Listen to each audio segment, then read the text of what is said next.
Con los estudiantes, Señor, en esta etapa, pidiendo que tu bendición esté en medio de nosotros y podamos, Señor, plantear todas las propuestas que queremos realizar en esta noche. Te damos gracias por todo y tu amor y tu misericordia estén presentes en medio de nosotros, Señor. Gracias. Gracias por todo. En el nombre de Jesús. Amén y amén. Amén. Pastor, tuve dificultades con internet, ya me conecté. Brian Estrada, Ya, buenas ya, noches. Brian, ya, muy bien. Listo, gracias. Ya, entonces somos siete ya. Muy bien. Ya está. Para cualquier cosa, lo que se van agregando, bueno, ya le vamos a poner tardanza porque son 7:15, creo ya. Y hemos dado el tiempo respectivo, ¿no? Un tiempo prudente, por lo menos, aunque el tiempo prudente son 10 minutos en realidad, no tanto, ¿no? Pero vamos entonces a trabajar hoy día. Habíamos estado hablando acerca de Ezequiel, ¿no? ¿No? La semana pasada, ¿cierto? Sí, perdón. Hemos hablado de Ezequiel. Fue un recuento y sobre la lectura también. Mandé una lectura, ¿se acuerdan? Cada vez que terminamos la clase, le envié material y ahí había una lectura que realizar, ¿verdad? Y los que participan van teniendo su nota. Ahora, de todos esos trabajos que estoy mandando para el debate aquí en clase, ¿ya? Quiero que ustedes realicen un trabajo aparte, ¿no? Como un trabajo final, ¿ya? Y que ustedes escojan, en todo caso, de todos los trabajos que hemos planteado, ¿ya? Solamente de esas lecturas, ¿no? O en todo caso del autor. Y de ahí ustedes pueden sacar algún trabajo o un tema que ustedes quieran realizar, ¿ya? Eh, Quiero de alguna manera también mencionarles algo con respecto a esto de los trabajos. No solamente los trabajos son para tener una nota o ir llenando, las notas respectivas para ir acumulando y en la evaluación poder tener una base, ¿no? Promedio, más la participación de ustedes y todo eso. Eh, Eso es digamos, el aspecto de normativas, pero mm, hay un propósito con respecto a hacer trabajos. Y ustedes se están formando para el ministerio. Ahora, dentro del ministerio, no todos van a formar o van a realizar la tarea de ser maestros o evangelistas o pastores, ministros, en fin, ¿no? Pero como quiera que el seminario es para preparar para el ministerio, los ministros tienen que estar preparados para este, buscar trabajo, para investigar primeramente, para estudiar y luego entonces levantar digamos, un documento o un tema, ¿no? Exponerlo, ¿no? Hacer sus preparaciones de exposiciones, ¿no? Con las diapositivas y todo eso. Entonces, el sentido es ese, que ustedes puedan estar preparados y sobre todo para los que van a ser ministros o pastores, ¿no? Que necesitan de todas maneras tener estas herramientas y tienen que ser, no expertos, pero por lo menos tener las herramientas que puedan ser fáciles para ustedes para entonces levantar materiales que ustedes pueden compartir con la iglesia. Esa es la idea. para trabajar con niños, para trabajar con adolescentes, para trabajar con jóvenes, para trabajar con adultos, para trabajar con matrimonios, para trabajar con gente de la tercera edad, para trabajar al fin con toda la iglesia, ¿no? Entonces tiene que uno estar preparado de una u otra manera. Entonces ese es el sentido que tienen estos trabajos, ¿correcto? ¿Hay alguna inquietud sobre esto?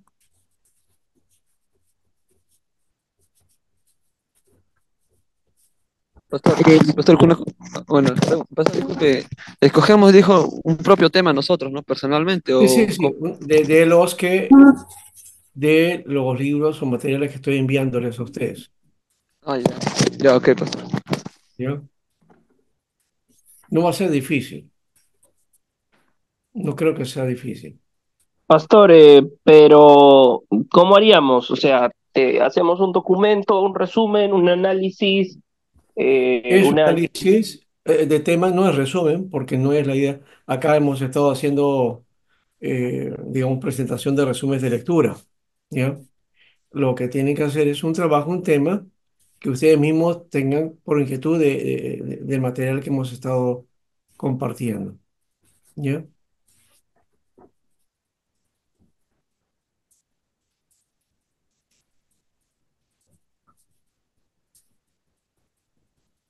Ya, ¿se entiende el asunto entonces? Ya, no se expone, ¿no? Pero, pastor, solamente se hace el documento y se lo envía. Sí, claro que sí. Me envía nomás, pero como digo, que las lecturas o del curso, pues, ustedes quieran hablar acerca de un tema, ¿no? O un tema que a ustedes les inquieta. Especialmente estoy pensando en eso, ¿no? No se metan a hacer un tema que por ahí les va a ser difícil, sino algo que a ustedes mismos les inquieta, que les permite entonces elaborar un material, ¿no? Un material de base, ¿no? No creo que sea una cosa acabada, ¿no? Total, todavía. Eso creo que tenemos que esperar por lo menos un tiempo en el desarrollo de los estudios, ¿ya? Pero que ustedes hagan esto de hábito, ¿no? De preparar sus materiales, preparar sus estudios, ¿ya? Y vayan a realizar la tarea del ministerio con el adecuado tratamiento, ¿no? Que creo que eso es importante de notarlo, porque si hay una ilusión, diremos, no sé si ilusión o una visión romántica del ministerio, ¿no? Quiero servir al Señor o a servirle, bueno, me preparo para predicar y ya, ¿no? Pero necesito algo más, ¿no? Algo más que me dé, digamos, eh, el poder transmitir de alguna manera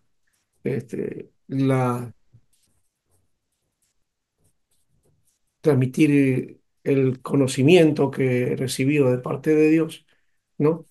E instruir a la iglesia también, ¿no? Entonces, al finalizar, al final es el asunto de estar preparado para la obra, ¿no? Recuerden que Pablo dijo eso, ¿no? A Timoteo, ¿no? Dice, prepara a hombres, a hombres que sean idóneos para enseñar a otros, ¿no? Entonces la idea es la instrucción. Recuerda que el discipulado no es un plan que la iglesia plantea, ¿no? A veces lo hacemos de ese modo, pensando que discipulado es eso, o discipulado es una serie de enseñanzas doctrinales que se La debe fecha. plantear al creyente. Eso no es discipulado. El discipulado tiene que ver con formación, ¿no? Formación. Y hay aspectos de la doctrina que hay que aprender a enseñar, pues sí, pero hay que enseñar vida. Hay que enseñar para formar vidas. Ese es el sentido, ¿no? Bien, Brian, sí. Sí, ¿cuándo es la fecha máxima para entregar? Bueno, la próxima semana creo que es la última clase y en esa semana sería, ¿no? El día viernes, que si no me equivoco es eh, 4, 4 de octubre. Pastor, este es Pastor, una pastor, una monografía. consulta. No, no es biografía, no es No, monografía. no es monografía, No es monografía. no es Es una un, monografía, es tipo ensayo, una cosa más, monografía tendría que ser mucho más largo y todo eso, ¿no? Ya. ya, un Entonces, ensayo. sí, como Pastor, disculpe. ensayo, ya, Ajá. Pastor, de unas cinco disculpe, páginas. tengo que especificar el ministerio, ¿no? No, no, Tengo que no, no, no especificar estoy el diciendo que ministerio a hagas, quién voy que se a dar, especifique el ¿no? ministerio, no, no, no, no. Estoy O diciendo, solamente estoy diciendo que piensen en que todo lo que hagan abajo estudios sea para que ustedes puedan utilizar en el ministerio, a eso me refiero, ¿ya? Y ya, pues, estén en general. preparados para Ya. eso. O sea, no, no estoy diciendo que lo hagan específicamente para un ministerio, no, sino que estén preparados para un momento. Ahora, si ya están haciendo una labor ministerial, mejor todavía, así que lo orientan por ese lado, ¿no? ¿Ya? Ese es el sentido. Ya. Muy bien. Pastor, Ahora, tengo unas dos últimas preguntas. Disculpe, sí, sí. se me preguntó. ¿Cuántas páginas como máximo? Y también quería saber si, usted dijo que no es monografía, pero si uno lo quiere hacer en un formato un poquito más formal, se puede, ¿no? Ah, claro, no, Voluntariamente. no, no hay problema. No, eso no. O Ah, sea, eso voy a entenderlo también, de acuerdo a la formación que cada uno tiene, y voy a entender ese aspecto también, ¿no? O sea, eh, no se, no podemos evaluar uniformemente porque uno, en el seminario le hemos dado un modelo, ¿no? Digamos, de trabajo, ¿no? Si tuviéramos un modelo de trabajo específico, entonces tendríamos que ustedes tengan que ceñirse a ese modelo, pero no, no lo hemos hecho de ese modo, ¿ya? Entonces, el trabajo sería, uno es como un ensayo, o sea, los resúmenes que ustedes han hecho ya, eso está bien, pero no todos han compartido, no todos han estado presentes, o no todos han, digamos, puesto sus puntos de vista o la opinión, ¿no? Acerca de la lectura, ¿no? Entonces, estaba viendo que había un débil, ¿ya? Entonces, la idea de la lectura era justamente participar, haber hecho la lectura y hacer el debate respectivo, ¿no? Esa es la idea. Entonces, como no que haya tenido todavía todo el éxito, o por lo menos yo no lo veo de esa manera, entonces quiero que hagan un trabajo para ver ahí entonces su aporte, su pensamiento, cómo enfocan la temática y todo eso. Eso es lo que más interesa, ¿ya? Pastor, No tanto la estructura, si es monografía, si es ensayo, si es una tesis. No, no. Aunque debería plantear eso porque el trabajo sería como para hacer al futuro un trabajo final, ¿no? Que se le van a exigir un trabajo final al terminar el estudio, ¿no? Y ya tengan algo que la idea, que cosa quisieran elaborar para presentar como un documento final, ¿no? Que sea tipo tesis, ¿no? Eso, hacia eso debemos apuntar, en todo caso, a todos los trabajos que se realizan en los cursos, ¿no? Pero vayan pastor, tengo pensando en una eso, pregunta. todavía ustedes están a tiempo. Sí, sí, Lo hermano. que yo estoy entendiendo, pastor, es que nos está dando usted libertad para escoger un tema de Sí, acuerdo a los profetas que hemos tocado, Isaías, así es. Jeremías, Ezequiel. Sí, sí. Pero eso también abarca hablar de su llamado, su trascendencia, hablar del Si es que mensaje ustedes para desean esa hacer época. eso, ya. Si quieren hacer eso, aunque ya lo hemos hablado en parte acá en el curso, ¿no? Lo que estamos planteando además no es repetir lo que ya hemos hecho acá, sino hacer plantear una temática. Por ejemplo, plantear el aspecto de, de la actitud de Israel frente al mensaje de Jeremías, por ejemplo, ¿no? ¿Por qué motivos es que rechazaron a Jeremías? Ya, ¿no? Entonces ahí puedes sacar ventaja porque el asunto tiene que ver con la posición religiosa que tenían, ¿no? La, el aspecto del planteamiento que tenían ellos, ¿no? Creyéndose que eran un pueblo religioso, que Dios los tenía a ellos como privilegiados y que, por lo tanto, Dios le iba a pasar por alto cualquier falla que ellos tuvieran. Pero mientras tanto, estaban adorando a otros dioses, practicando otras cosas, ¿no? Y ahí hay que ver ese aspecto, ¿no? Ya, eso en cuanto a Jeremías. O en cuanto a Ezequiel, poder hablar sobre sus visiones, por ejemplo, ¿no? No hemos hablado mucho de eso, ¿no? Las visiones que tuvo, ¿no? Mm. Ya. O el caso Pastor, de Lamentaciones, ¿no? Que habla de la forma en que estaban en Babilonia, ¿no? En la cautividad. ¿Y qué implicancia tuvo la cautividad, por ejemplo, ¿no? Dentro dentro de los judíos, ¿no? ¿Cuánto costó eso? Y cuando volvieron, ¿qué cosas corrigieron, ¿no? ¿No? Porque ya Judá no fue la misma.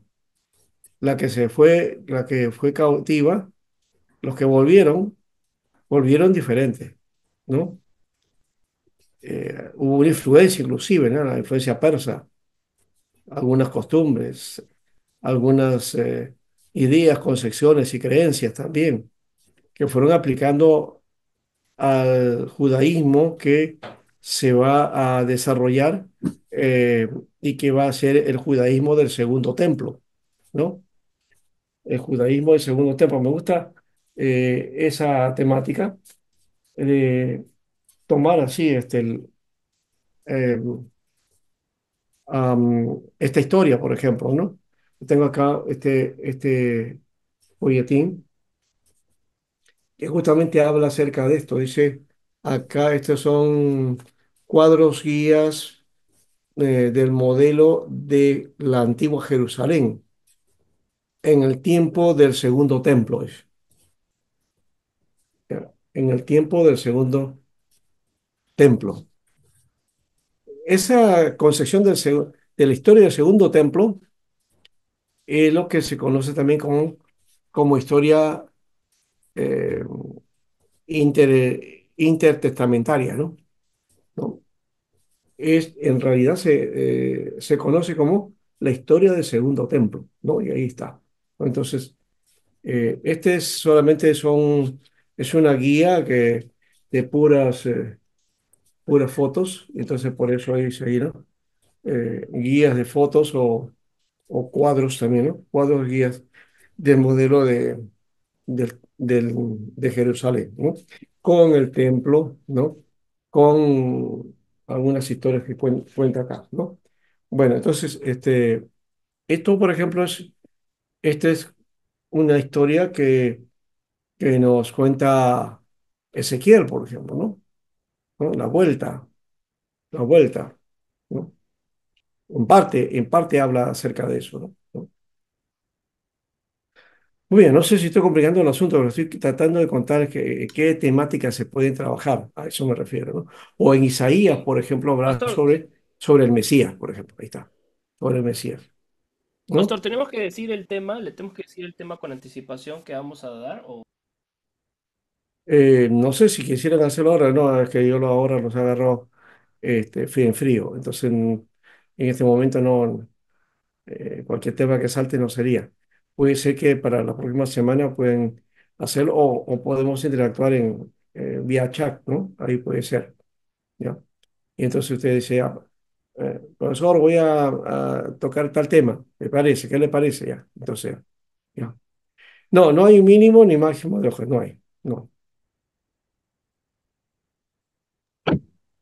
Ya, con eso, Pero, claro, no quiere decir que haga media página, ¿no? eh, ¿No? No es ni eso media es lo que página ni estaba una página, ocurriendo. tiene que haber algo de investigación, ¿no? Algo de estudio. Sí. Muy bien. ¿Qué dicen acerca de Ezequiel? Bueno, gracias, Surin. Llegó Surin, llegó Julio.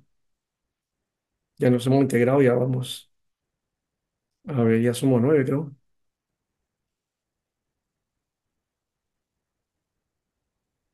Sí, 10 ya estamos acá. No, 9 estamos, sí. Muy bien. A ver, ¿cómo fue la lectura? ¿La han hecho o no revisaron el material? Que yo lo dejé, ¿ah? No me acuerdo que hasta aquí está. A ver, más allá de algunos temas que ustedes han planteado por ahí, temas que, por cierto, hay que tener altura y cuidado. Nosotros tratemos de no criticar movimientos o grupos que de repente no se comparten o tienen alguna otra posición. Está prohibida la apologética. No, no está prohibida, sino que no es el grupo no es para eso. Puede hacerse otro grupo como para hacer ese tipo de discusiones en buena hora, ¿no?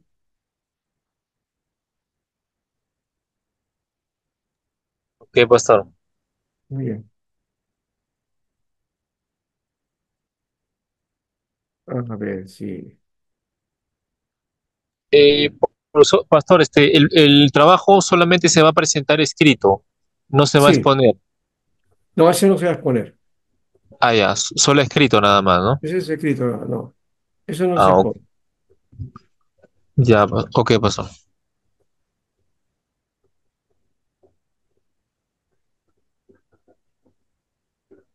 Ujú.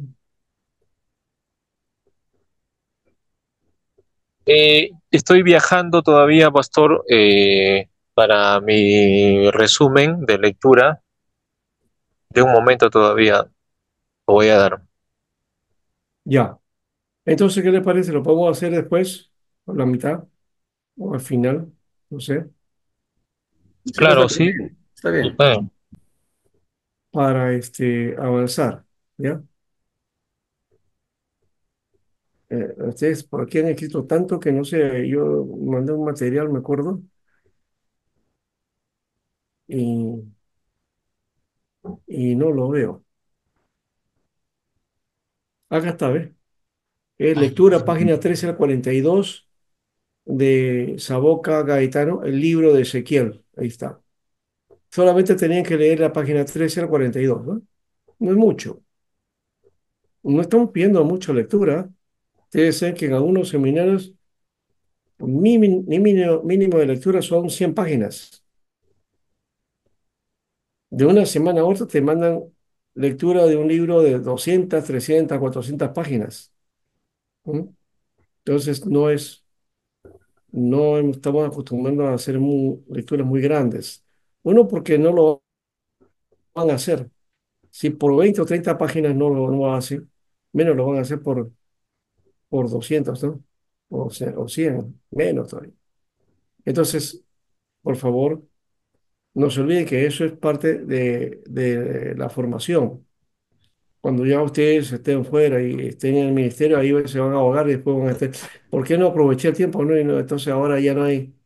Y buscan de alguna manera que encontrar un bosquejo por ahí, porque es fácil ahora encontrar en internet, ¿no? Ya. Tú pon mi cuadro ya, pero estoy dando algo hecho por otro y no lo he digerido yo. Y entonces ya no tiene originalidad y no tiene de genuino y tampoco es aporte de tu ministerio. No tienes que plantear ese aspecto también de un aporte. ¿Ya? Muy bien, entonces, bajo ese criterio vamos a plantear, vamos muy bien. Entonces estábamos acá nosotros con el, este, el libro de Ezequiel. Habíamos terminado aquí, ese es el bosquejo. No hemos tocado las las profecías, ¿no? O por lo menos esos momentos proféticos que tenía Ezequiel. También lo máximo que hemos planteado de los profecías de Ezequiel es que dentro de la iglesia lo unimos a las visiones que tuvo Juan también, ¿no? Muchas de las visiones de Juan son muy parecidas a las visiones de Ezequiel. Hay una relación, ¿no? Entonces, de esa perspectiva podemos ver también que Ezequiel tiene visiones apocalípticas, ¿no? Pero planteando Apocalipsis desde la perspectiva de revelación, no de juicios, castigos, terribles cosas que van a venir al mundo, ¿no? Porque es el que se ha planteado el mundo Allá, revelación. y que también está ahí en la iglesia, que está presente y, y que es difícil también sacarla, ¿no? Vía las teorías eh, escatológicas, ¿no? Que están vigentes en la iglesia. Y entonces hay una visión milenarista, ¿no? Una visión de eliminación de todo, de fin del mundo, de catástrofes terribles, ¿no? Y hoy día están hablando mucho de eso. No sé si ustedes han sabido acerca de todo esto. La semana pasada, de paso, eh, nos tocó estar entre el 16 y 17, ¿no? El martes 17. No hemos comentado nada, creo, acerca de eso, porque no le hice mucho caso al asunto. Un ministro, pastor, no sé qué cosa es, que se asume profeta, este, meses atrás había estado anunciando ya, que él, por medio de los estudios y la investigación que había hecho y la ciencia y todo lo demás, había dicho, y también porque el Señor le había hablado, dice, que la venida del Señor y el arrebatamiento iba a ser entre el 17 y el 16 y 17 de septiembre, ¿no? Y planteaba su historia, y había mucha gente que también comenzaron a decir que sí, Señor les había ratificado eso y que estaban esperando pues el rapto, ¿no? Bueno, ha pasado ya una semana y nada, ¿no? Y más bien se ha puesto, apareció porque él se despidió diciendo que así iba y ahora aparece en otro video diciendo que han habido cambios o que no se dio exactamente porque el cálculo tiene que ver con las fechas del calendario judío y no con el calendario occidental y todo eso. Entonces por ahí todavía le da la frescura de que ya no es el 16 y 17, sino otro día, ¿no? ¿Ya? Pero ya estamos hoy a 24 y por ahí creo que bueno, hay temas ahí. Él no es el único que ha planteado esas ideas o esa propuesta de que Jesús viene tal día. Hace unos años atrás habló alguien que decía que venía en mayo, de no sé qué año fue, y así. Lo cierto es que la gente se deja llevar por esas corrientes, ¿no? Pero eso levanta pues que el fin del mundo, que la bestia, y que no sé qué más, ¿no? Y yo me pongo a pensar, yo no, ¿qué tales bestias que son, ¿no? ¿No? Porque realmente no están edificando a la iglesia, sino están este, provocando miedo y espanto y desviando el propósito, ¿no? De gente que es muy sincera, de paso, que puede estar creyendo en estas cosas, ¿no? Bueno, Ezequiel se utiliza mucho para eso, inclusive, ¿ya? Ahí está, por ejemplo, los israelitas del Nuevo Pacto, ¿no? Y de paso, por eso es que su fundador, el líder, se puso como Ezequiel Ataocusi, ¿no? A Ezequiel, ese no es su nombre. Él se puso eso. Y después está también su hijo, que ahora es el que dirige, que no se tiene, se ha puesto otro nombre del Antiguo Testamento, ¿no? No recuerdo ahorita, bueno, y tratando de basarse en la Biblia, ¿no? Que la Biblia habla de él, dice. En fin, son cosas extrañas, pero no tiene nada que ver con este estudio del libro de Ezequiel, ¿no? Entonces aquí estas son las tres profecías: la profecía contra Judá, anteriores a la caída de Jerusalén; profecías contra las naciones paganas, ¿no? Y aquí está: Amón, Moab, Edom, Filistea, Tiro y Sidón, Egipto; y profecía de reconstrucción y restauración después de la caída, ¿no? Es decir, está hablando de la venida del cautiverio y todo eso, y la restauración final de Israel, ¿no? Y por eso habla de etapas de preparación para el nuevo reino, ¿no? Muy bien, ahora vamos a otro. Este es el Imperio Persa, de paso, aquí. Es un mapa que he sacado del libro de John Bright, el libro que se llama Historia de Israel, ¿no? Creo que es de la editorial de Esquelbobre, buen libro, inclusive, muy bueno, ¿no? Y aquí está ese mapa del Imperio Persa en su mayor extensión, ¿no? Todo esto, ¿no? Persia, que es el que va a dominar a Babilonia, ¿no? ¿No? A la Babilonia, que es la que ha hecho cautiva a Judá, ¿no? Babilonia. Entonces, Persia va a dominar. Babilonia domina, digamos, todo el tiempo hasta el tiempo antes de la cautividad, no. En medio de la cautividad, Babilonia es fuerte. Estando los judíos ahí cautivos, Persia es que comienza a presionar e invade Babilonia y la derrota, ¿no? Y eso permite que los judíos salgan de Babilonia, vienen de Persia ahora, ¿no? Porque Babilonia ya no se va conocido así, ese territorio va a ser persa. Entonces, es el rey Ciro, ¿no? Que dio entonces este aspecto de la orden para que vuelvan. En esa política que él realizó, ¿no? La política de los babilonios era capturar las naciones y llevarse a su pueblo a su tierra, ¿no?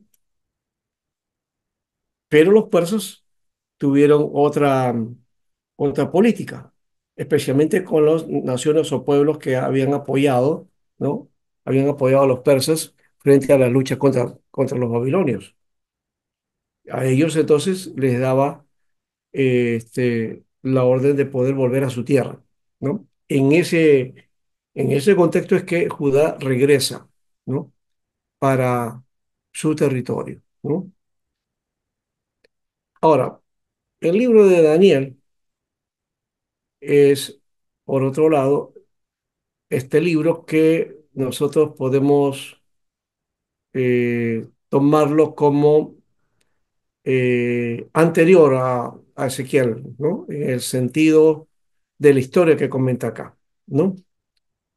Em, yo les he propuesto o les he dicho que el documento del Antiguo Testamento se formó, ¿no?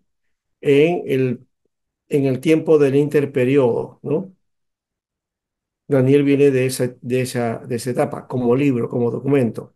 La historia que comenta es la historia de la cautividad en Babilonia, ¿no? Por eso hablamos aquí este es un libro desconcertante, ¿no? Voy a ver cómo hago con esto este, un momentito. Quiero,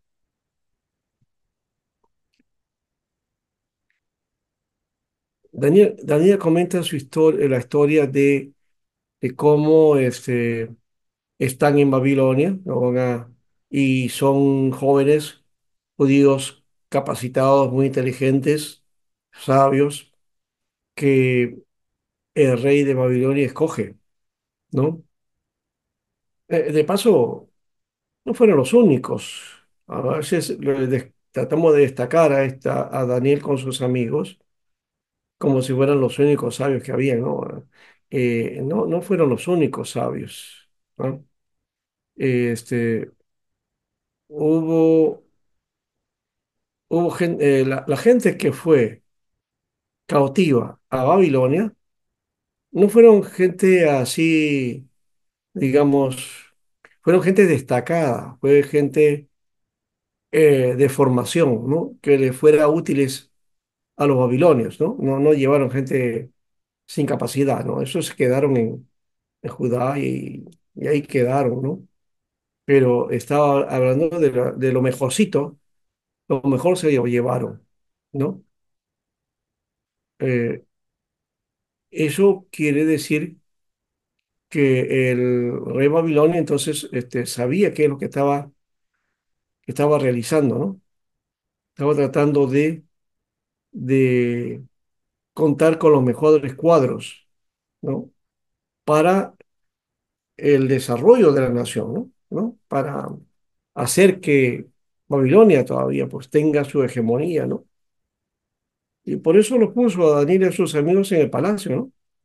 ¿No? Como grandes consejeros. Y ellos estuvieron ahí hasta que, bueno, también hasta los persas, ¿no? El libro de Daniel, pues entonces es el único en su género. Tenemos que mencionar este aspecto, aunque Ezequiel tiene algunas cosas parecidas por la cuestión de las profecías. eh, es un, es un libro que se puede encuadrar dentro de lo que se conoce como la apocalíptica, ¿no? Es un libro apocalíptico, ¿no? Igual que Daniel, también Ezequiel y, y el Apocalipsis propiamente, ¿no? Entonces, quiero aclarar esto acá, ¿no? El libro de Apocalipsis es un libro, pero tiene influencia apocalíptica, ¿no? O algunos dicen, no, no, no, no tiene del movimiento apocalíptico, ¿no? Sino que apunta a otra cosa. Sí, es cierto que es verdad eso en parte, pero hay características porque por las visiones, las formas de las profecías, los símbolos, ¿no? Que van apareciendo esto y los significados que se le está dando a estas visiones, ¿no? Y sobre todo porque todo se apunta hacia el futuro del reino, ¿no? Al futuro del reino. La apocalíptica planteaba eso, una destrucción, era pesimista de alguna manera, pero las revelaciones de la Biblia no tenían ese aspecto, tenían una expectativa de esperanza y de construcción del reino, ¿no? En ese contexto de visiones y del mensaje revelador, también plantea, ¿no? La presencia del Mesías y un tiempo de reinado y un tiempo de reino final que se completa, ¿no? En el Mesías. Eso creo que necesario recalcarlo dentro de esta lectura. Rechazamos esas lecturas terroríficas, ¿no? Ni Daniel, ni Ezequiel, ni Apocalipsis son libros terroríficos. Ya es bastante el hecho de que hayan puesto a estos libros como terror, ¿no? Como violentos, como destructivos del mundo, ¿no? Como en el que la Biblia plantea el fin del mundo. No está ahí el fin del mundo, no hay nada de eso, ¿no? Al estilo Nostradamus, inclusive algunos comparan la Biblia y estos libros con las profecías, que no son profecías para mí, ¿no? Son simplemente no sé si son décimas octetas o algo así, no, no sé, de este señor, Nostradamus, ¿no? Que algunos han tratado de interpretar y decir que sí, que Nostradamus se adelantó y habló hasta de varias cosas que han ocurrido, dice, ¿no? ¿No? Hasta han planteado, por ejemplo, lo último que ocurrió, que fue eso de la destrucción de las torres de Nueva York, que dice que también estaba eso en los escritos de Nostradamus. Bueno, esa es otra cosa, no, no es bíblico, ¿no? Y tratar de comparar a la Biblia con eso tampoco es bastante ridículo desde la visión del mensaje bíblico, ¿no? Así que hay que rechazar ese tipo de instrucciones o mezclas que se hacen por ahí. Eh, ahora, este libro no ocupa el mismo lugar en la Biblia hebrea que la Biblia griega, ¿no? En la Biblia hebrea, por decir, ¿no? Porque no hay Biblia hebrea ni Biblia griega, ¿no? O sea, estamos hablando de el Tanakh, ¿no? Que para nosotros es el Antiguo Testamento, ¿no? El Tanakh o la escritura hebrea para en general ya, ¿no? Está en la categoría de los profetas, ¿no?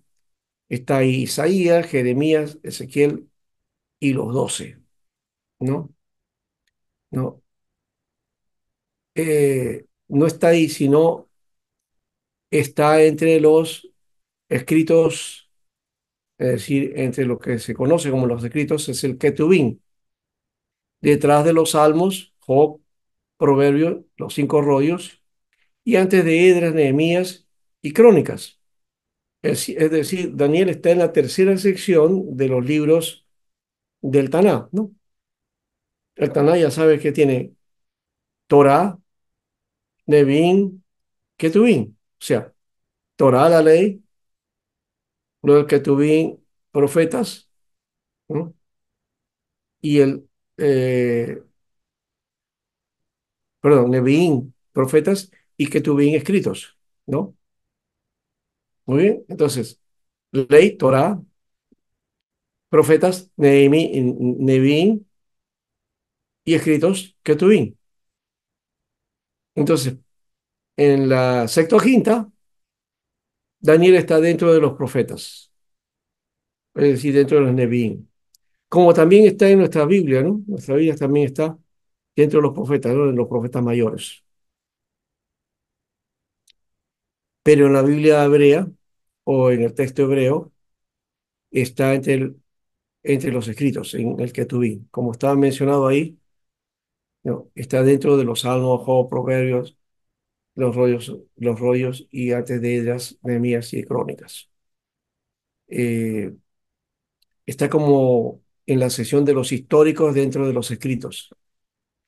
Ahora, en la Biblia griega o la Septuaginta está colocado entre los 4 profetas mayores.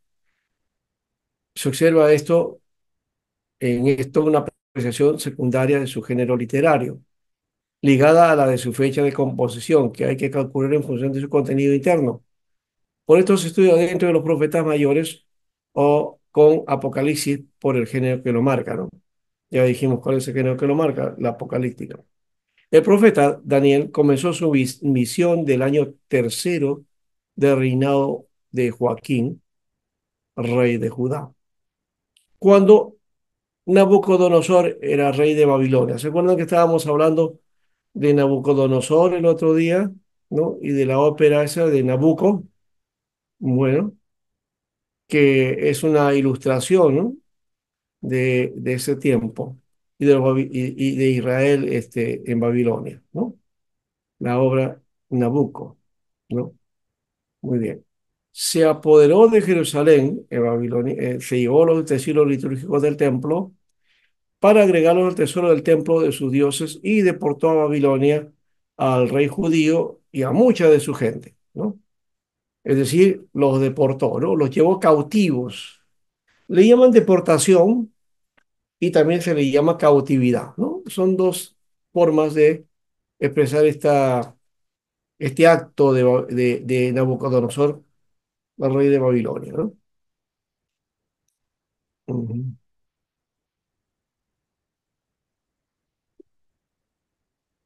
Ahora, ¿qué más tenemos acá? El marco histórico del libro. A ver, Cristian, ahí está. Quisiera que me leas el primer párrafo. Pastor, dice, Daniel, por favor. Porfi- no yo, a mí me dijo, creo. A ver, Porfirio, un incrédulo del tercer siglo después de Cristo, propuso que el libro era del periodo del sublevamiento, Macabeos, años 168-164 antes de Cristo, pero en el punto de vista tradicional es que el libro es documento histórico verídico y que viene de los días de Daniel. El tiempo en que fue escrito, en años 606 y 503 antes de Cristo, abarca en los años 60 a 70 años, en el periodo inicial de cautividad y en Babilonia. Daniel profetiza durante los reinados de Nabucodonosor, que lo hizo cautivo, Baltasar, Darío de Media y Ciro. El lugar fue Babilonia, desde 2 a 2, Daniel 2:4 hasta el Daniel 7:28. Se escribió en arameo o caldeo de los demás que se escribió en hebreo. Daniel estuvo en el primer grupo de cautivos llevados a Babilonia y llegó a ocupar un cargo prominente en el palacio del rey. Como parte del primer grupo de entrenamiento para estar en el servicio. Este devoto adolescente judío crece en la corte de Nabucodonosor, donde continúa en contraste de, con con la mayoría de los personajes bíblicos. Daniel se distingue, esa parte de abajo no lo puedo ver. Daniel se Ya, ahí nomás, está distingue, bien. esa parte de Bueno, abajo no lo veo porque en la barra tienes la barra ahí. Ya, bueno. Uno es que, bueno, te dije solamente el primer párrafo, pues te fuiste al segundo también, pero también falló el audio, ¿no? Falló el audio. Bueno, de todas maneras aquí vemos que este señor llamado Porfirio del tercer siglo después de Cristo es alguien que propuso esto, que el libro era del periodo de sublevamiento macabeo, ¿no? Bueno, hoy se toma que este libro debe haber sido escrito más o menos por el segundo siglo antes de Cristo, ¿no? Pero el punto de vista tradicional es que el libro es documento histórico y que viene de los días de Daniel. Eh, Aquí hay una cuestión. Cuando uno estudia, digamos, y analiza los textos bíblicos, se da cuenta que una cosa es el contexto en que se desarrolla el mensaje. Otra cosa es el documento, cuándo se elaboró. Y yo he dicho, tengo esta hipótesis, esta teoría, ¿no?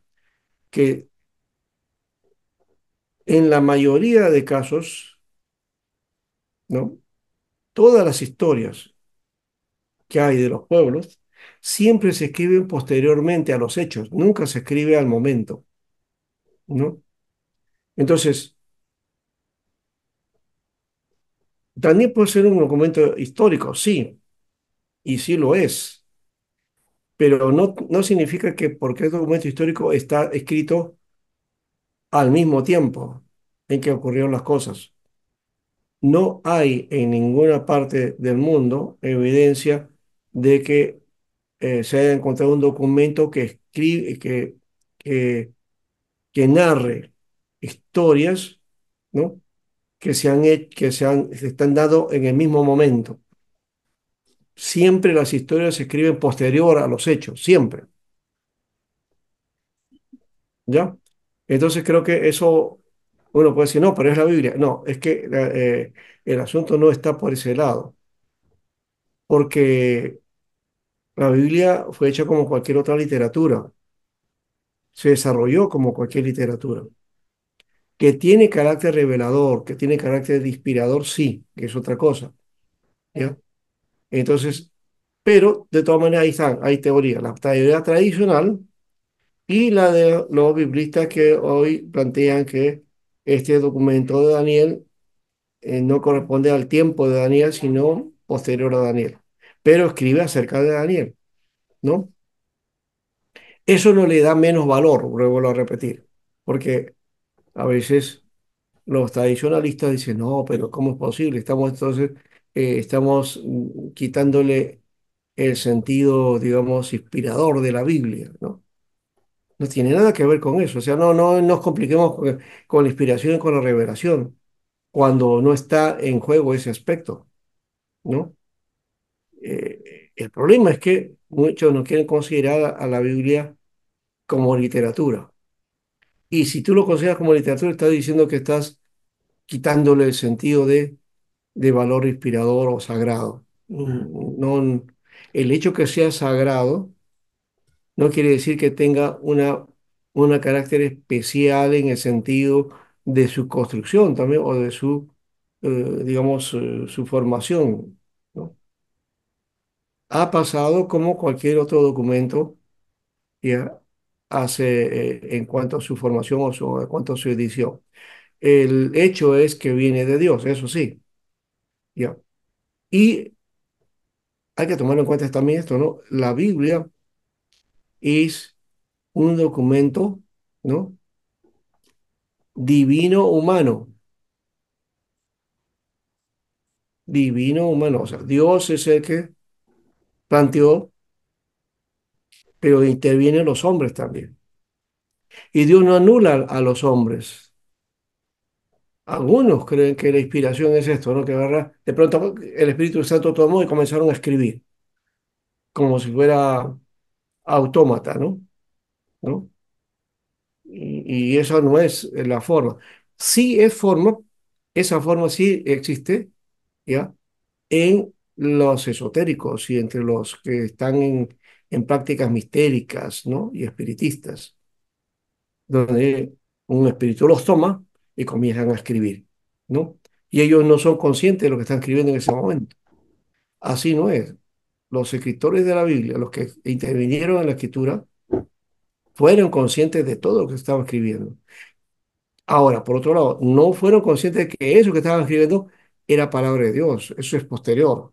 Eso ya es otra cosa, ¿no? Entonces, sí, hablaron inspirados por el Espíritu Santo, lo dice Pedro, pero ¿cómo fue eso? Ahí queda el asunto, ¿no? Muy bien. Y no quiero meterme al lío que estén ahí ustedes haciendo en el chat con respecto a las experiencias espirituales, ¿no? ¿No? Porque algunos dicen que tiene la presencia de ola y uno del Espíritu Santo tiene que ser una manifestación especial, ¿verdad? Ya. Y otros dicen, no, no hay necesidad de manifestación especial, ¿no? Entonces, sigue el eterno lío ese, ¿no? De, de que si es o no es la forma de actuar de Dios con grandes señales o poderes, ¿no? Ya se denota que las señales y poderes no implica, entonces, cosas espirituales sobrenaturales. Si fuera eso, entonces todos seríamos pentecostales, todos tenemos que ser carismáticos, ¿no? Y no va por ese camino. Bueno, entonces, bueno, ahí lo hemos tomado que más o menos ha sido escrito en el 606, 534, pero les propongo que en realidad el libro se terminó, es decir, se editó y se acabó por el siglo segundo antes de Cristo, ¿no? Y de hecho que abarca 60, 70 años de historia, ¿no? Entre el periodo inicial de cautividad de Babilonia, ¿no? Y, y profetiza Daniel durante los reinados de Nabucodonosor, Belsasar, Darío y Ciro, ¿no? Él sobrevivió a todos estos reyes, ¿no?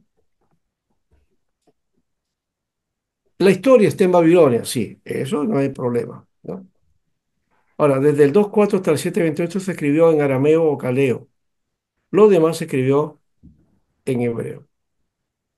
Daniel estuvo en el primer grupo de cautivos llevados a Babilonia y llegó a ocupar un cargo prominente en el palacio del rey. Miren, ¿se acuerdan que la semana pasada hablamos que hubo dos momentos de cautividad? ¿Se acuerdan? Ujú. Ya, el primer momento o el primer grupo de cautivos, dentro de esos primer grupos, Daniel fue llevado en ese grupo. Ahora, como parte del primer grupo de deportados a Babilonia, Daniel recibe educación y entrenamiento para estar al servicio del gobierno gentil.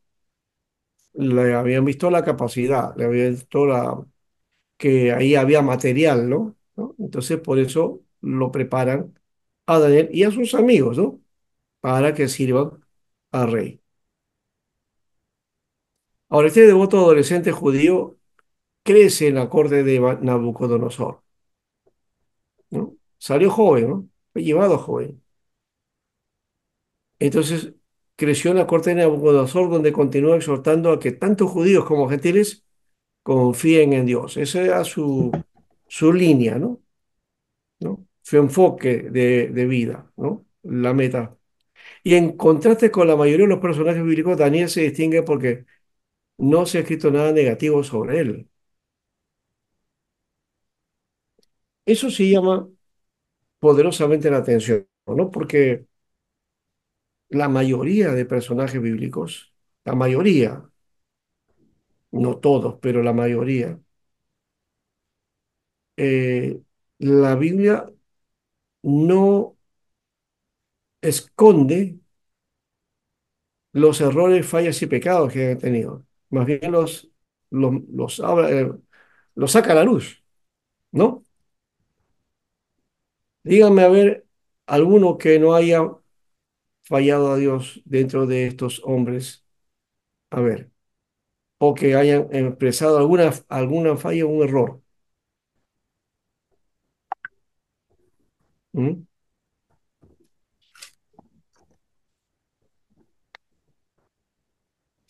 Saquen un nombre de por ahí. A ver, de repente alguien vamos a encontrar igual que Daniela, de repente. ¿Mm?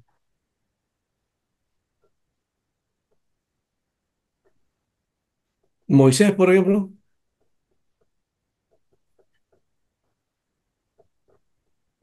José, me dice Avi. A ver, José, David no nos muestra muchas cosas negativas de él, ¿verdad? Pero habrá algo que podemos decir de José.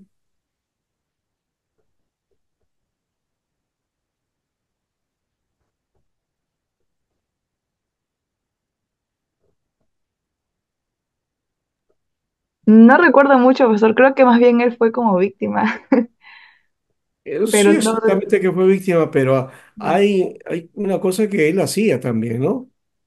Ah, Dice la Biblia que él siempre estaba mirando las cosas que hacían sus hermanos Carlos y luego, ¿qué reclamaba, hacía? ajá, Iba donde él su nunca, padre y le contaba ujú, todas las cosas que hacían sus hermanos, ¿no? claro. Sapolio era.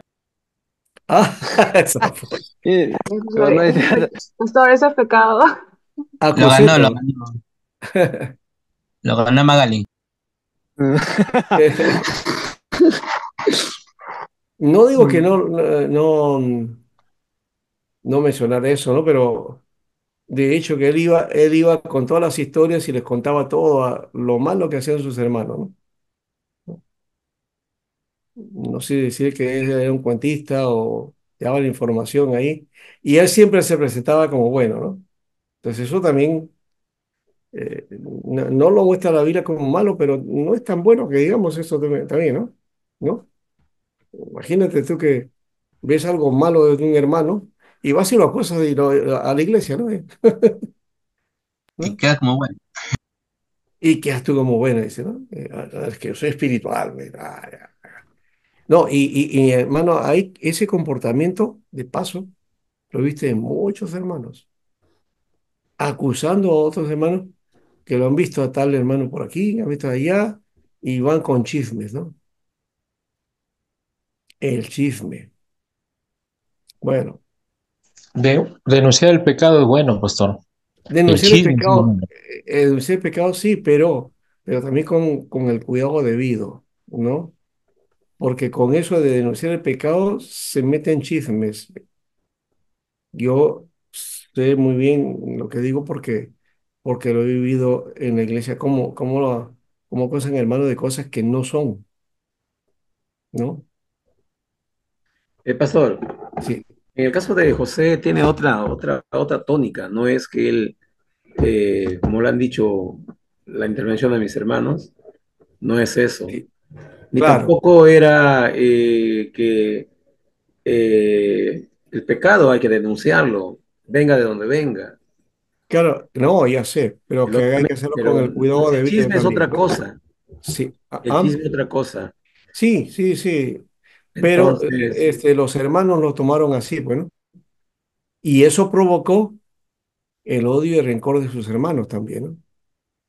Que provocaba hasta querían matarlo por eso, sí, ¿no? Entonces, esa fue una falla, porque hasta su propia vida estuvo pendiente por esa actitud que tuvo él, ¿no? Pero bueno, no estoy diciendo que tapemos nada, no, no, eso no está menos, no, no, no, no se trata de eso, ¿ya?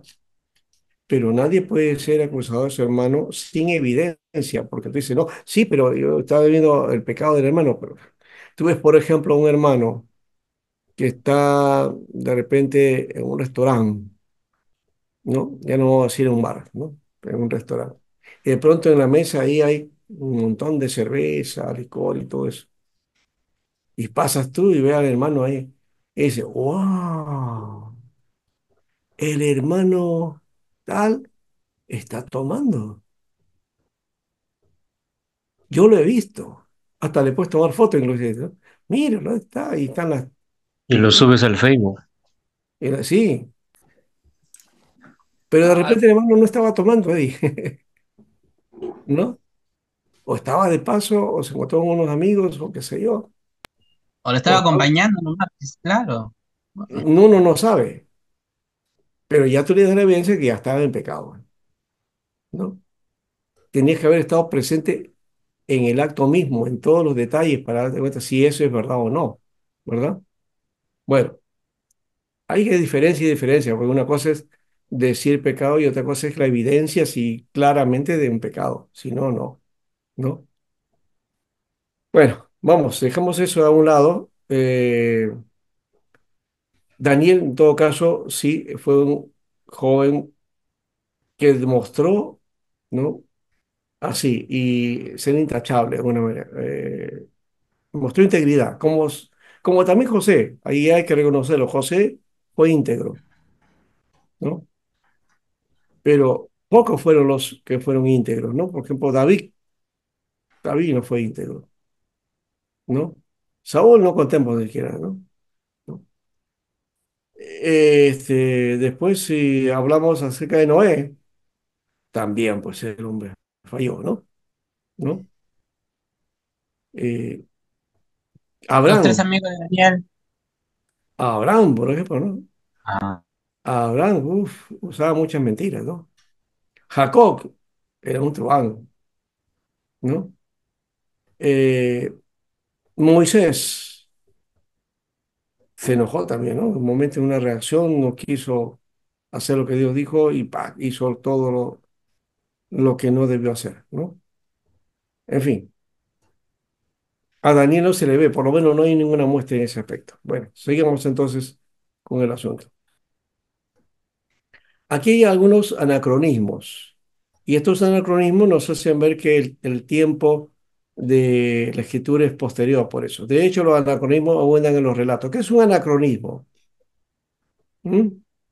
¿Alguno sabe qué es eso? Esa palabra. Anacronismos. ¿Mm? Es una palabra compuesta, ¿no? Cronos es tiempo, ¿no? Y ana es contrario al tiempo, digamos así, ¿no? Algo así. ya. O sea, es algo que se menciona que no tiene que ver con el tiempo, ¿no? Que se está dando. Claro, atribuir cosas que no son en el tiempo que uno está indicando, ¿no? Eh, por ejemplo, em, me llegó una foto de dos artistas norteamericanas, ¿no? Que estaban descansando en el momento que estaban filmando una película, ¿ya? Y están descansando un momento en el set. ¿ya? Y una de ellas tiene un aparato parecido a esto, está mirándose así, ¿no? Y todo el mundo comenzó a decir, era una foto de 1950, ¿ya? Imagínense, ¿ah? Y entonces decía alguno por ahí, este, ¿qué están escribiendo esa artista? Decía, ¿no? En su, en su celular, decía. Creían que era un celular o se parecía a un celular, ¿no? Lo que tenía ahí en la mano y porque estaba mirándose. Pero en realidad el aparato que tenía en la mano era un espejo de esos manuales que usan las mujeres, ¿no? ¿No? Pero parecía un celular. Entonces estaban hablando de un celular del año 50. Imagínense, eso es anacronismo. ¿Se dan cuenta? No se habían dado cuenta de que la fecha era diferente. Ya. En 1950 no existían celulares. A eso me refiero, ¿no? Entonces, si tienes una foto de 1920 o el 30 o el 50 y atribuir que ese es un celular porque tiene una forma de celular, es hacer un anacronismo de un hecho porque no existe eso, ¿no? Entonces, ya saben, anacronismo es algo o un relato que comentan o palabras, ideas, costumbres o historias que están fuera del tiempo del que se está relatando. Ujú. Por ejemplo, la historia ignora a Pastor, Darío Olmedo, ¿ah?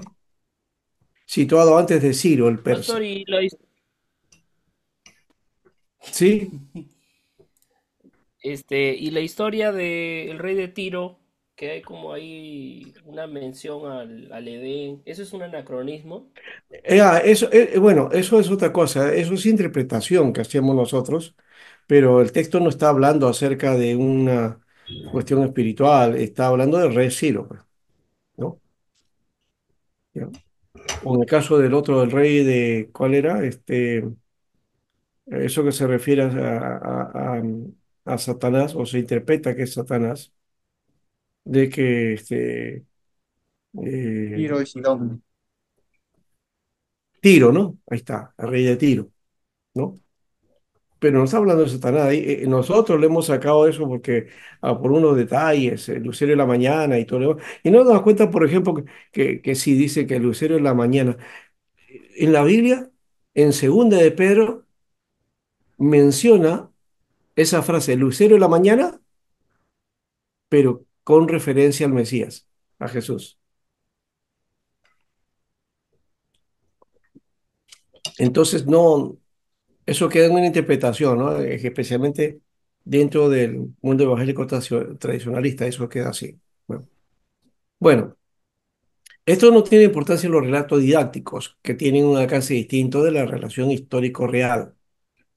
O sea, no es que Daniel no está contando historias, un hecho histórico real, ¿no? Sino se está como un relato didáctico, ¿no? En cuestión de cronología y en la descripción del ambiente en que tienen lugar los episodios, todo es convencional, ya que el objetivo que pretende el autor no es de orden histórico, sino didáctico o edificante. Eso no quiere decir que haya algunos aspectos históricos, por ejemplo, cuando se menciona a los reyes, ¿no? Estos existieron, esos reyes existieron y está la historia ahí, pero Daniel no está tratando de hacer una historia con respecto a ellos. El mensaje es de instrucción. Ahora, el hecho de citar al héroe del libro en la época de la cautividad de Babilonia permite al autor mirar hacia su tiempo con cierta distancia, aludiendo a él a través de sus relatos didácticos o señalando en él el final de un largo periodo, después del cual habrá de llegar el fin, para que se realicen los designios de Dios. Tal es el objetivo que se persigue en el otro género al que recurre, que es el género apocalíptico, ¿no? Y de paso, el género apocalipsis no existía en la época de Daniel, aunque yo he respetado y en la, propuesta hemos puesto que Daniel se escribió por el año 600 y tanto. en realidad el género Apocalipsis aparece en el segundo siglo, ¿ya? Entre el 300 y el 200 más o menos aparece, ¿ya? El género apocalíptico. Y Daniel corresponde a eso, ¿no? Bueno, algunos aspectos de su composición. El orden del texto que adoptan algunas Biblias de origen católico es el de la versión griega de Teodosión, que siguió la Vulgata latina de Jerónimo, ¿no? Incluye unos añadidos respecto a la Biblia hebrea, y a estos los conocemos como apócrifos porque no están en el texto hebreo, ¿no? En el capítulo 3, por ejemplo, insertan dos fragmentos que solo existen actualmente en griego. La oración de Azarías, capítulo 3, 24 a 45, y el cántico de los tres jóvenes en el horno, 3, 52 a 90. Vuelvo a repetir, esa es la versión católica. La coordinación entre los dos textos, 3, 46, 50, cuya literalidad es distinta en la antigua versión griega. No existe en el texto canónico de los judíos, y hay entonces una laguna notable en la lógica de relato de esto entre el versículo 23 y 24, ¿no? Que es donde aparece entonces un paréntesis y se incluye estos fragmentos, ¿no? Voy a repetir, esos fragmentos están entonces en la Vulgata, ¿no? Y en algunos textos de la versión de la Septuaginta aparece también, hay, pero aparece alguna de estas cosas, ¿no? Pero en el canon judío no. Y el canon judío es el canon hebreo, que es el que sigue la Reina Valera, ¿no? ¿No? El Antiguo Testamento nuestro es hecho bajo el canon del Antiguo Testamento hebreo, ¿no? O de la lista que tienen, ¿no? De libros. Es la misma cantidad de libros que tiene el texto hebreo, corresponde al Antiguo Testamento de la Biblia Reina Valera, ¿no? El texto canónico griego y latino añade más, además, después del capítulo 12, dos relatos que la versión de Teodosión, seguida por San Jerónimo, refiere a Daniel. Se conoce esto como la historia de Susana, en donde Daniel es todavía un muchacho, ¿no? Daniel 13, y el conflicto de Daniel con los sacerdotes del dios Bel a propósito de un dragón, una serpiente sagrada que Daniel hizo morir. Ese relato se llama Bel y el dragón, ¿no? ¿No? Daniel 14. Así que Daniel 13 y Daniel 14 son añadidos que aparecen en el texto griego, en la Septuaginta. En la antigua versión griega, la historia de Susana figuraba al comienzo del libro, para respetar el orden cronológico de la vida ficticia de Daniel. Pero este texto solo es conocido por tres testigos: un papiro del siglo III, un manuscrito bizantino del siglo XI y la versión Ciro Exapla, ¿no? Y se trataba en realidad de un relato independiente referido al mismo héroe. Cuando hablamos en términos de escrito o manuscritos, ¿no? O la literatura, ¿no? Y se habla de testigos, no estamos hablando de personas, sino estamos hablando de documentos. Los documentos se convierten en testigos. Estos testigos, aquí está el papiro del siglo III, que hemos dicho, un manuscrito bizantino del siglo XI y una versión, ¿no? Del texto eh, Ciro Exaplar. Ciro Exaplar, ¿no? Muy bien. Ahora miremos ahora la estructura del libro, bosquejo del libro de Daniel. Después vamos a ir comentando acerca de de este libro que es tan importante y que es clave también en el acontecer bíblico. Aquí tenemos el libro dividido en dos, en dos partes, ¿no? La historia de Israel en la primera parte y las visiones de Daniel en la segunda parte, ¿no? La historia de Israel en Babilonia, ¿no? Capítulo 1 al 6, juventud y educación de Daniel, el sueño de Nabucodonosor, la fidelidad de los compañeros de Daniel, el sueño de Nabucodonosor de nuevamente y el banquete de Belsasar y el castigo de Daniel en el foso de los leones, ¿no? No porque haya habido mala conducta, sino porque este, ellos, a la orden que se había dado acerca de adorar a los dioses babilonios, ellos no quisieron hacerlo, ¿no? Visiones de Daniel, capítulo 7 al 12. La visión de las cuatro bestias, la visión del carnero y del macho cabrío, la oración de Daniel y la última visión de Daniel. Básicamente, la visión que está en versículos 7 y 8 son las que han dado mucho que hablar, ¿no? En el capítulo 7 y el capítulo 8, ahí está el meollo de las visiones de Daniel. Y también hay mucho acerca de esta historia con respecto a la extensión futura, ¿no? Que algunos hablan de que Daniel estaba hablando del tiempo final. Si hablamos desde esa perspectiva, el libro no tendría sentido para el tiempo en que se está dando este mensaje. No tendría sentido, porque si es para el futuro, ¿para qué aplicarlo en el tiempo de Daniel? Pero si es para el tiempo de Daniel y para el tiempo en que se estaba preparando al Mesías, sí tiene sentido y se aplica, ¿no?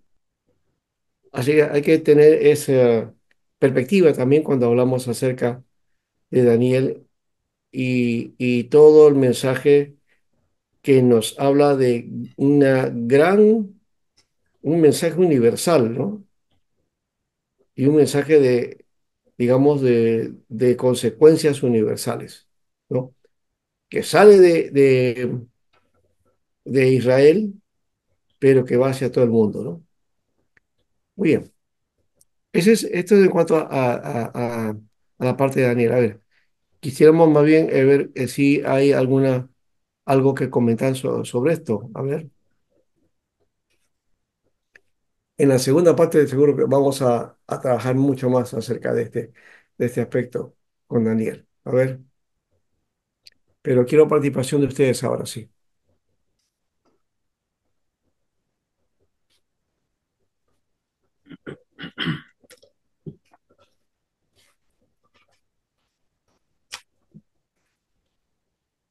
Javier.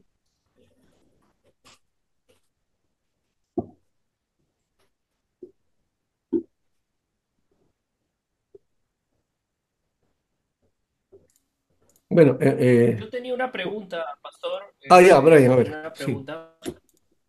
Yo hice hace tiempo una interpretación y la di en una clase hace tiempo, pero me sorprendió que algunos de mis pastores no lo conocían, o bueno, no tenían seguro, y quería saber su opinión. Quería saber si en el sueño de Nabucodonosor, la roca que cae del cielo es una referencia a Jesucristo en su segunda venida. O está mal alegorizar de esa forma, ¿no? O no sé. Bueno, siempre se nos ha planteado la idea de que hay que leer el Antiguo Testamento y la visión de Cristo, pero hay que también, eso se puede hacer, pero también hay que tomar en cuenta el sentido del contexto del mensaje en su momento. Daniel no tenía la idea ahí de un Jesucristo ni nada. La Biblia no, Isaías tampoco habla de acerca de eso. Son las interpretaciones posteriores cuando ya está presente Jesús aquí, es que se interpreta entonces el Antiguo Testamento y se sacan ciertos textos diciendo de esto que estaba hablando el profeta. ¿Ve? Ya. Pero eso es lo que hemos construido nosotros desde esa perspectiva. Cuando uno va y hace una lectura real, sincera de lo que dice el mensaje, va a encontrar que es otra cosa. No, no tiene nada que ver con los tiempos, no de... sí tiene que ver con los tiempos de Jesús, sí, porque las profecías marcan hacia ese tiempo. Y no habla de Jesús, sino habla del Mesías, ¿no? Del Mesías. Ahora, eso de la roca se puede alegorizar, sí, se puede alegorizar, ¿ya? Pero eso es posterior, es una alegorización desde nuestro punto de observación, ¿no? Lejano de los tiempos de Daniel y del Antiguo Testamento, ¿no? Para el Antiguo Testamento no podría, en el mismo momento, en ese mismo tiempo, no se puede interpretar de ese modo y porque no hay forma, Sería ¿no? una tipología, entonces, una tipología sería. O cómo. Ya, ese es decir, si es que utilizo, y de paso, aquí tiene que ver con el análisis y la interpretación, ¿no? ¿Cómo interpreto el texto? ¿De qué manera interpreto el texto? Y hay varias formas de interpretar. Interpretarlo de forma literal, tal como aparece el texto, y tomar en cuenta el contexto histórico del texto. Lo otro es dejar de lado el aspecto histórico y buscar los signos y los símbolos y significados. Eso siempre ha sido la lucha de la iglesia desde los comienzos. Dos tipos de escuela habían de interpretación. La alegórica, ¿no? Que era la de Alejandría, y la otra era la literalista de Antioquía. Y las luchas que habían entre ellos, que se peleaban y cada uno cuestionaba al otro, ¿no? ¿No? Los alegóricos decían que no, que esa es la verdadera interpretación del texto. Si tú no alegorizas, entonces estás perdido, ¿no? Y los literalistas decían que los alegóricos pues se extreman, ¿no? Haciendo eh, símbolos y significados, sacándolos de fuera del contexto y del propósito, ¿no?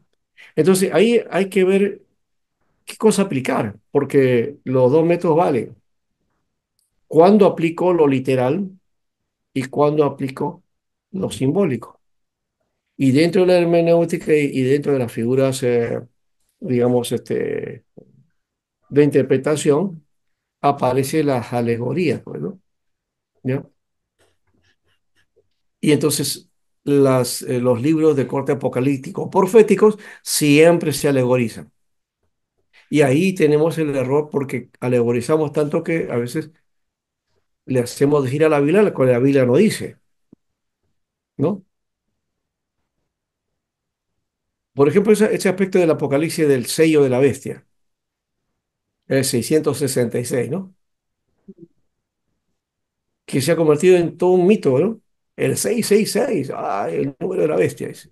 Pero la Biblia no habla de que ese es el número de la bestia, ¿no? Entonces, ya, Jorge habla de esto, dice, a ver, ¿qué con respecto a esto, Javier? Ah, pastor, Claro, ¿qué tal? ese es en cuanto a Jesús, que él decía eso y que hablaba, sí, sí, eso está bien, pero vuelvo a repetir, eso es porque ya le está dando la interpretación acerca de lo que decía en la Escritura. Y ya vuelvo a repetir, mirando solamente el Antiguo Testamento y los mismos participantes del mensaje en el Antiguo Testamento no sabían que estaban hablando de Cristo, ¿correcto? Eso es posterior. Jesús, si Jesús no hubiera puesto eso ahí, entonces no podíamos nosotros decir si los profetas hablaban de Cristo. Es Jesús el que dice eso. Él es el que afirma eso.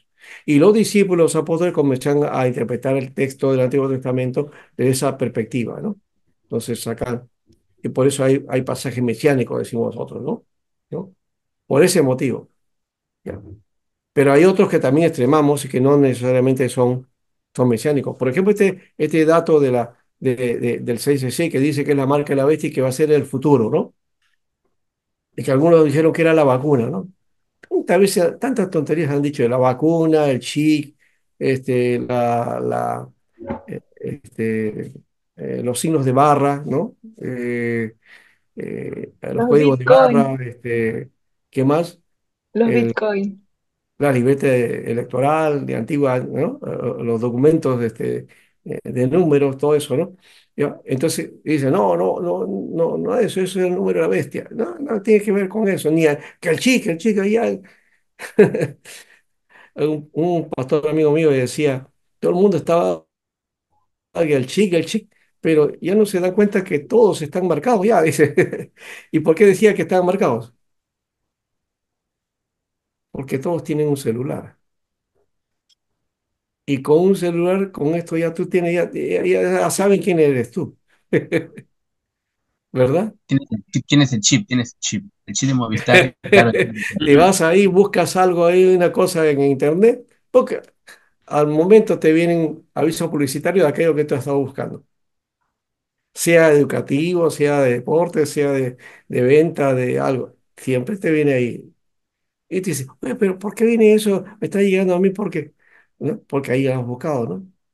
Buscaste de repente sobre sectas y comienza a salirte un montón acerca de sectas.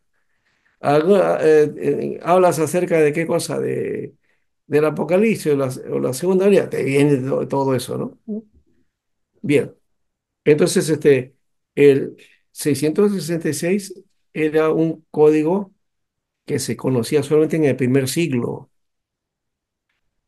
Ese es el contexto. Y Apocalipsis está hecho en base, su contexto inicial, presente, o el contexto del libro, es Roma. Apocalipsis está hablando de Roma, del imperio romano y de la destrucción de ese imperio. Y se dio, ¿no? Y el libro Apocalipsis no es que habla del futuro, es revelación de Jesucristo. La revelación es el Apocalipsis de Jesucristo, que revela las cosas que Pastor, habían una de venir, consultita. ¿no es cierto? ¿Ya? Y que Ujú. les da la esperanza El frente a médico. la persecución que estaba recibiendo la iglesia de Asia Menor, ¿no? Ese es el Pastor, contexto. Y en base a una eso se tiene pregunta, que leer pastor. Apocalipsis. Sí, Claro, usted, esa es una postura. Dice que el 666 era una clave para referirse al gobernador romano, correcto, ¿no? claro, pero, Pero Brian, pero también no es una aparece, postura, pero no es una postura, es lo histórico, lo que, lo que te ya, estoy mencionando, ¿no? ya, Más pero bien, las otras teorías son posturas. y si le digo que también el 666 aparece en Salomón muchos años antes, Sí aparece eso, sí aparece, ¿ya? pero refiriéndose a la riqueza de Salomón, ¿ya? Sí, entonces, ¿qué significado tendría ahí, pastor? ¿Cómo? Pero no, es que también ahí pecamos en eso, porque queremos darle todo significado y no es hecho. El mensaje de la Biblia es claro y lo que está claro, descubierto para nosotros es lo que debe preocuparnos, no tanto el significado que puede encontrar. Eso ya tiene una concepción más esotérica que otra cosa y nosotros no estamos para eso, ¿no? Ahora, el asunto es que también hay manuscritos, de paso, y eso es, no son muchos, pero hay manuscritos. No solamente el 666 es lo que aparece en el Apocalipsis, hay manuscritos donde aparece 613, por ejemplo, y en otros aparece 616, ¿no? Entonces, no son manuscritos, digamos, abundantes, pero hay, ¿no? El que más peso ha ganado el 666. Y aparece, ojo, En el hebreo es otra cosa. En el griego, los números tienen una codificación o te dicen algo. Y aquí no aparece un número. En Apocalipsis no aparece número. O sea, es decir, no aparece una cifra. No está en cifra. Está el nombre del número. O sea, está descrito de esta manera: 666. Eso ya da una connotación. No es 666, ¿no? Tampoco se puede leer 666, porque si estuviera de esa manera, de paso, si fuera una cifra que aparece en Apocalipsis, no se podía leer 666, porque no existía en el mundo griego ya esa codificación que los árabes nos dejaron, que es las unidades, decenas y centenas, ¿no? Si apareciera un número en conjunto 666, eso lo suman y es 18. Así que es toda una cuestión compleja ahí, ¿no? Pastor, los 144 que también refiere Apocalipsis También, eso es simbólico, pues. simbólico. Ahí sí es simbólico. O sea, Apocalipsis tiene simbología y el 666 también es simbología, Teología. pero no simbología desde la perspectiva nuestra, sino de qué cosa, porque ahí dice, ese es número de hombre, dice, ¿no? Y se está refiriendo al imperio, se está refiriendo al Ya, imperio, pastor, sí. ya había escuchado que no era 666 sino 616. Sí, Y eso a veces se enseña a veces también en la iglesia, en la congregación. Bueno, con respecto, entonces, pastor, con respecto a esto de las alegorías, esto sí, ¿verdad? Bueno, para mí de repente resulta un tanto peligroso, ¿no? Porque para los predicadores, o para nosotros en todo caso que vamos a enseñar, tal vez ese tema de las posturas, el tema de los criterios y de eso, se puede comprender, ¿no? Pero yo siempre a veces soy de la opinión que digo que cuando se enseña eso al pueblo, se tiene que ser bastante claro en decir, es mi postura o es lo que pienso, porque si no, para el pueblo se convierte en doctrina. O sea, el el pueblo problema, termina ya, Julio, creyéndote. yo te entiendo, pero es que eso no pasa porque es mi postura o yo entiendo, sino que lo aplicas y lo dices, eso es bíblico, y ahí está el error, Y ¿ya? se convierte en doctrina porque el pueblo termina creyéndote, o sea, termina creyendo y cree que es así, o sea, al final termina afirmándolo, ¿no? Hemos convertido, por ejemplo, en cuanto a esto, y Daniel y Ezequiel también son afectados con esto, ¿no? El dispensacionalismo ha hecho eso. Y el dispensacionalismo ha metido la idea de que esa postura es bíblica. Y querramos o no querramos, estamos mezclados con esa postura, aunque no seamos dispensacionalistas, ¿no? Pastor, Eh, Hay pero una nosotros, Eso es lo pastor, que, disculpe, eso es lo que maneja las iglesias en este momento a nivel escatológico, ¿no? Sí. perdón, pastor, pero si nosotros somos dispensacionalistas, pastor, ¿quién ha No, dicho que no no, somos dispensacionalistas? no. La presbiteriana es amilenialista. Sí, pero la presbiteriana nuestra no, pues la otra presbiteriana sí es milenaria. No, bueno, eso no sé si será verdad, no lo hemos discutido entre Vamos a los hacer, pastores, porque si cada uno hacemos un puede tener su ejercicio, postura también de paso en ese aspecto, ¿no? Pero que yo sepa, la iglesia presbiteriana no es amilenialista, ¿no? claro, sí, pero la iglesia presbiteriana coreana sí es milenalista, ¿no? Hasta donde yo sé, he visto, escuchado Sí, acá en el seminario, los pastores, bueno, pero bueno, sí. hay que llamarnos, ¿ah? Entre La, todos. las iglesias en general la mayoría han asumido el premilenialismo, que de paso el premilenialismo no tiene mucho tiempo, no tiene más de 250 años de propuesta, ¿no? ¿Ya? Y claro, ponen el arrebatamiento como centro de todo, ¿no? Y que viene la tribulación y la persecución y todo eso. Por eso es que hay esas teorías pues, de que lanzan, ¿no? Tal día va a venir el Señor, prepárense, ya viene, ya. Y y no Eh, hay nada, ¿no? Brian, Entonces, Brian es pentecostal, ¿ah? Te puedo escucharlo. Yo no. soy presbibautista carismático. No, yo lo que estoy diciendo es esto, que mire, sí se puede alegorizar, pero también tomando en cuenta el texto. Si el texto me permite alegorizar y si hay alguna cuestión histórica o algo, y yo no puedo hacer eso, ¿no es cierto? Ya. A veces Pastor, es que yo no sé en qué diplomado me enseñaron eso. Es que no ¿cómo, recuerdo en qué cómo? diplomado me enseñaron eso de que, o sea, en un diplomado que yo llevé en sociedades me enseñaron eso. O sea, que la roca que caía del cielo era Cristo, que derrocaba el gobierno de la humanidad y establecía su reino. O sea, claro, Claro, una pero esa interpretación es una plena. postura escatológica. Sí, sí, lo he escuchado. Ahí está eso de las cuatro bestias también, ¿no? Dice, ahí está el imperio persa, está el imperio romano, está el imperio griego, ¿no es cierto? ¿No? O sea, Babilonia, Persia, Roma, los griegos y Roma, dice, ¿no? Ya, ahí completan las cuatro bestias, ¿no? ¿No? Los Y, adventistas también creen así, pastor. y que un imperio romano revivido en el futuro, ¿no? Ya, que es lo que están esperando algunos, ¿no? Ya. Entonces, que ya ha fallado varias veces esa teoría también de paso, ¿no? ¿Ya?